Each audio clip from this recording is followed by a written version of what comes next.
It's up, Dan here again. So just doing a little update, what's been going on. You can see looks a little different than the last video, right? So let's cover what's been going on. Alright, so what's been going on? Let's see. Since the last video, obviously you can see the body's on. The body is on for good, centered, torqued down, ready to go. I left off with rearranging a lot of the front 3-link setup. And this is what I did. The game changer on a 3-link or whatever suspension droops out a ton, generally on a rock crawler, is well, basically, the rule of thumb most people go by is at ride height, you know, your track bar is, you know, at a plane and supposed to match your drag link bar. In a general situation vehicle, that's true, but you have to think that a rock crawler trail truck generally isn't going that fast to worry about any bump steer. But at ride height, you're not going to notice it anyway. Anyway, so on a rock crawler set up with a lot of droop and suspension travel, instead of it coming down like normal or what most vehicles are, at ride height you actually want it already set up reverse. You want it higher on the axle side and lower on the frame side. That way at ride height you're already sitting basically level. And you have to think about how much travel a rock crawler has. Generally you only have, you know, 5 to 7 inches of bump, and then the rest is all droop. So basically if you're already sitting level, full droop, it's like this, or sorry, full bump. And then full droop, you're basically just below level. And what that does is it keeps your axle from going side to side.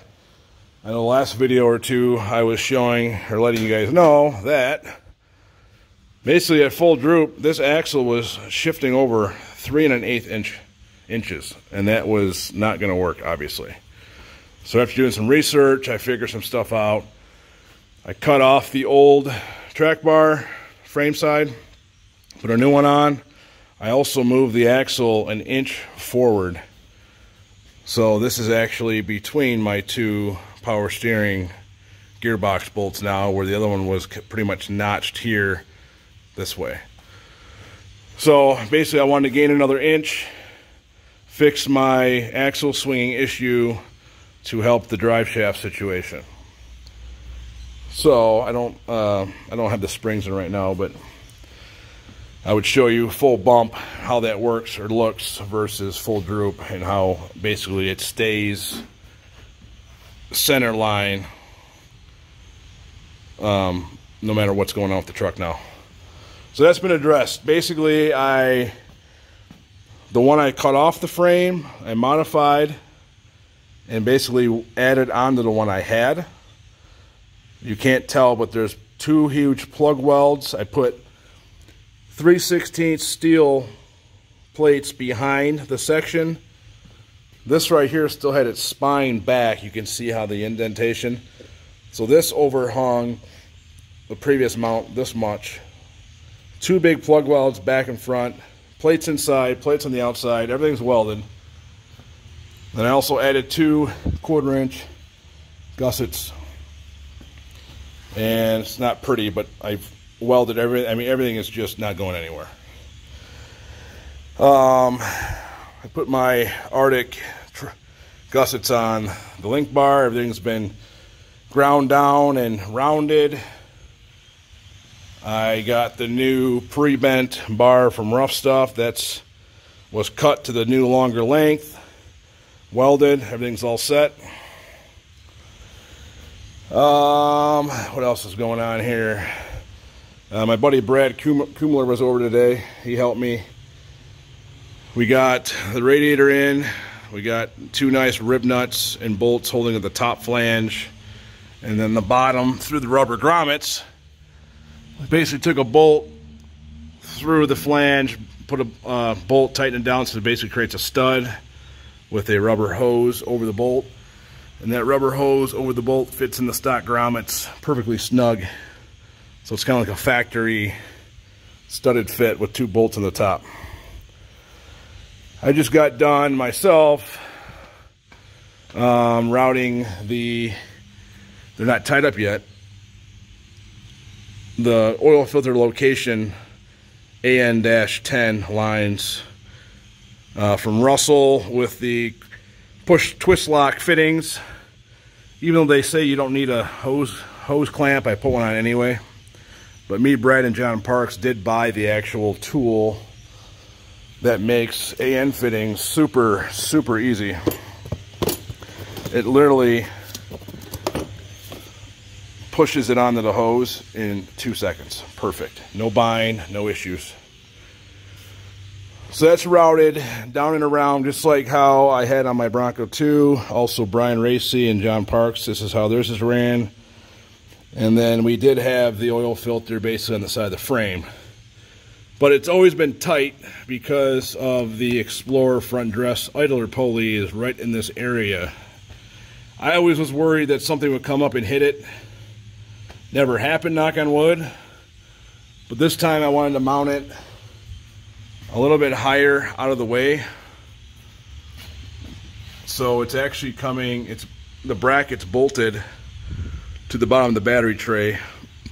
The bolt heads are in a gully, so the bolt heads don't interfere with the battery. So I didn't zip tie on this stuff down yet. I'm gonna get a bigger piece of rubber hose to isolate these two lines on top of the frame and then zip tie that nice and tight. We got some ground. The grounds are on here and up at the body. I got a new blower motor, resistor, that's all in. Oh yeah, we ran all the fuel lines, so these are all the stock Mustang hard lines.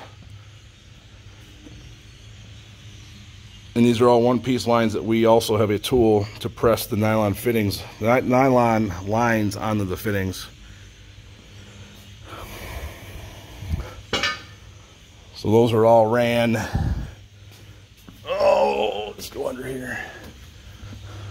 Basically, majority of it's on top of the frame. Everything's wrapped in the tie-down spots with rubber hose. Fuel filter's kind of in a stock style location. I had two of these brackets left that were pre-bent. Already had the holes in it. The holes actually fit a hose clamp perfectly. Cut the bracket in half. So it's a fuel filter holder slash skid plate.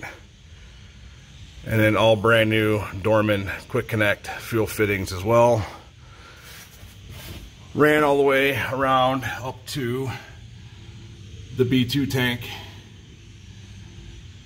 And then, let's see here. So the back is actually being supported by those square 1.5 by 1.5 square tubes that are essentially ride height on the ground.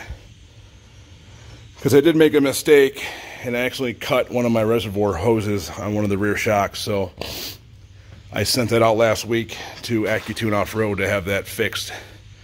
Because apparently nobody local, or in Michigan anyway, does anything with coilovers. So yeah, the B2 tank, I've already covered that. That just fits in here perfectly nice. And this is also a B2 OEM style filler neck. Basically, I just had to cut off, I think it was an inch and a quarter of this big hose, and then I cut off about an inch of the small hose that hangs in about this far. On the Explorer, you just basically have to notch out the subframe, and then the filler neck fits perfect. Remember, this is on a 1-inch body lift, so the 1-inch body lift definitely comes in handy for stuff like this. If I didn't have the 1-inch body lift, I'm not sure. It would be pretty tight and pinched, I think. So gas tank's in, filler neck's in, all the fuel lines are done, fuel filter's on, everything's connected fuel-wise. Last video or two, I started the brake lines. That's next. I'm going to run the hard brake lines now that the body's on. So yeah, now that the body's on, things are going to start happening a lot quicker. So now, yeah, the body's on, so now I'll be doing the hard brake lines to the master cylinder. I didn't do the caliper hard lines from the hoses to because I was doing all those modifications on the front axle. So that's so brake lines are next. Not a big deal, easy. Let's see what else. I don't think I covered in my other video, but I did get my bump, which are kind of buried, of course.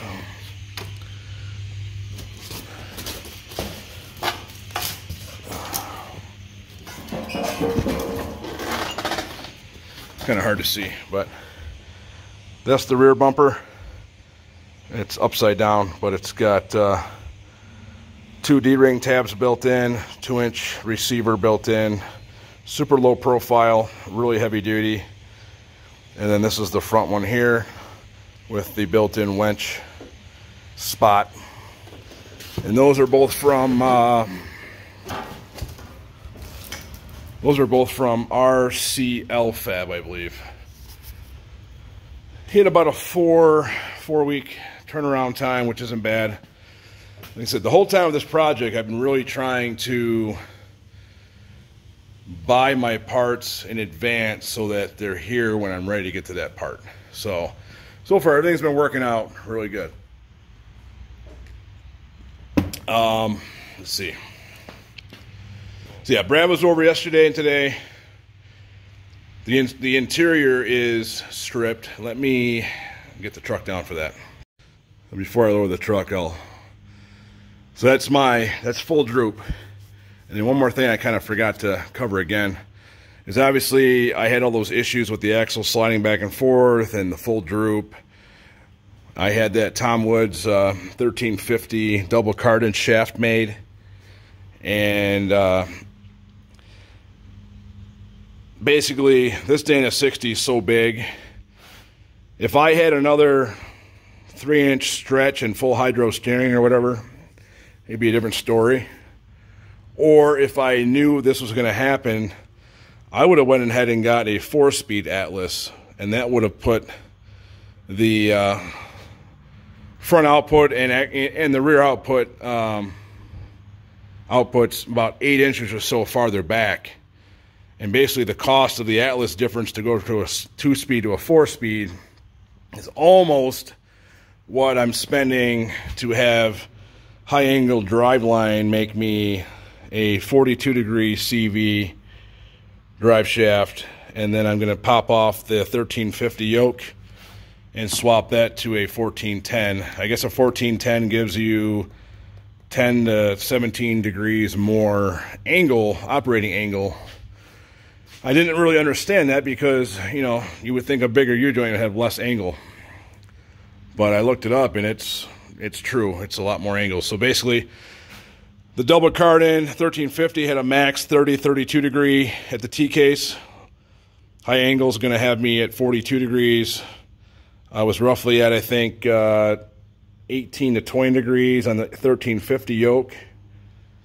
And that's supposed to go up to like, I think you said what, up to 20 or 30 degrees operating. Don't quote me on that stuff, but I know it's a lot more than what I had. So between the yoke change here and the special CV, I should be golden having my full 14 inches of droop. But that also made me decide on another thing. I'm not going to run the drive flange slugs all the time. So I bought the here they are, the Warren premium hubs. This way I can keep the front hubs unlocked.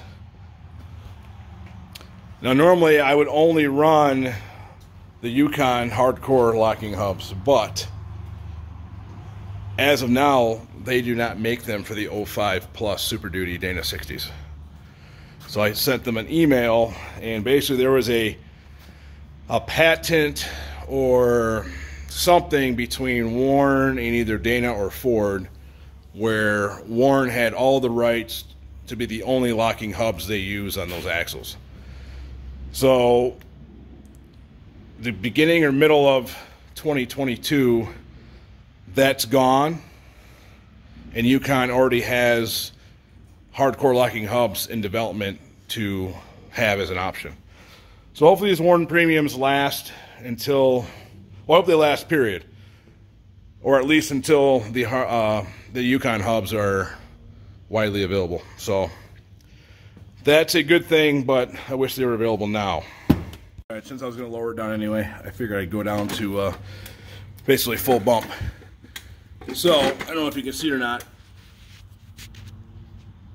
but you see my track bar? See how much higher it is on the axle side versus frame side at full bump?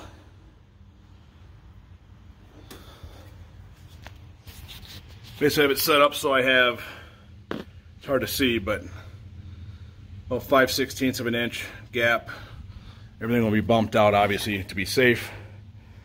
And then moving the axle forward, which also moving the track bar forward, it looks really tight, but there is clearance between the diff cover and the track bar.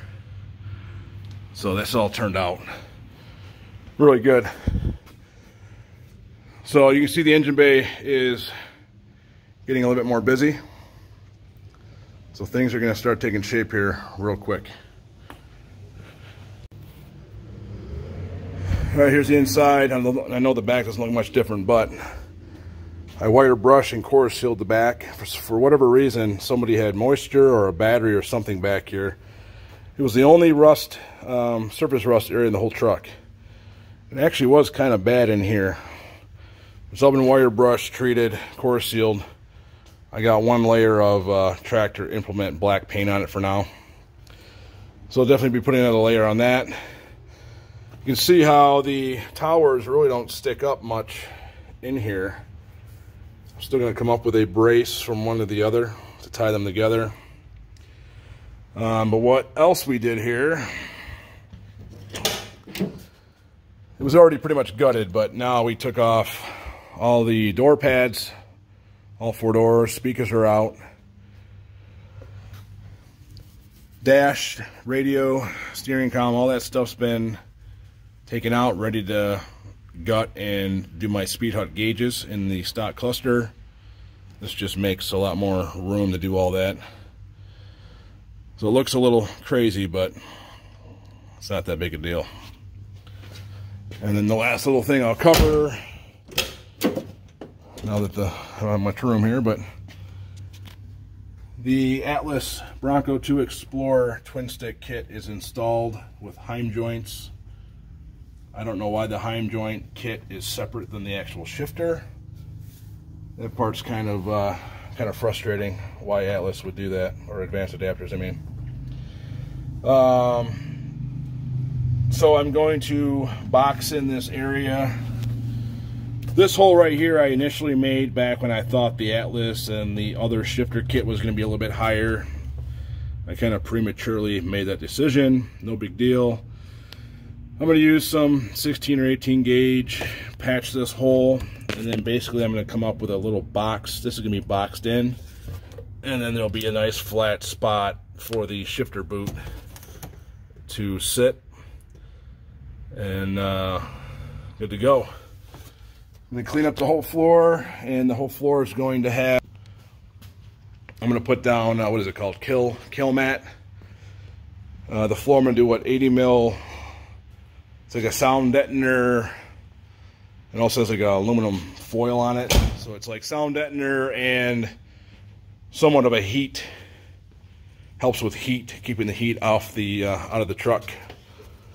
So it should be nice and quiet. Sorry, nice and quiet, a little bit cooler. The whole floor will be done in that. Shoot, my seats are up at the garage. I got my stock seats back and they turned out awesome. They're all vinyl. 90% of them are the kind of like standard tan color, so everything's gonna match and look kind of factory inside. And then the center, like your center seat where you sit and your backrest, I had done in black. Looks kind of cool, almost like an Eddie Bauer, but not the Eddie Bauer colors. So that's the update. Things are starting to happen. Yeah, things are getting exciting here now. So probably won't be able to touch the truck next week at all. We're doing our last little family trip here. And the weekend after that, I think we'll be able to start wiring. Get some wiring going, which Brad Kumler is going to be basically my wiring guru, other than Brian, but Brian's about an hour and a half from me, so I got an idea how stuff works and how it's done, but I'm not the wiring guy at all. So luckily our little group up here in Michigan, Brian Racy, Brad Kumler, myself, John Parks, you guys have seen. Between the four of us and then our other buddy John with he has a Cummins swapped 4BT JK. So between the 4 or 5 of us, we help each other out a ton, and it really works out good. So, all right, that's the updates. What's been going on? I know I'm tired, I'm hot, I'm ready to take a shower. So if you're not subscribed, subscribe, like it, comment it. You know, this type of build's not for everybody. A lot of people like it, like the idea, interested by it. It may not fit your style, but my whole goal and what I do is rock crawling and trails, so this is why I built it the way I built it. Had a couple comments on a couple videos like, oh, you're going overkill with the 1 tons and all this stuff, but I think, like I said before, the Bronco 2 SARGE 1.0 was great, and it had a Dana 44 and 8.8. But I just figured, like I said, I'm going to build one last truck. I just want to build it to the moon and be done with it. I don't want any more downtime. I don't want to keep doing upgrades and changing stuff. I've done everything there's to do already to the Bronco 2. So this thing right here is going to be bulletproof for anything that I do. So, all right, catch you guys on the next one. See ya.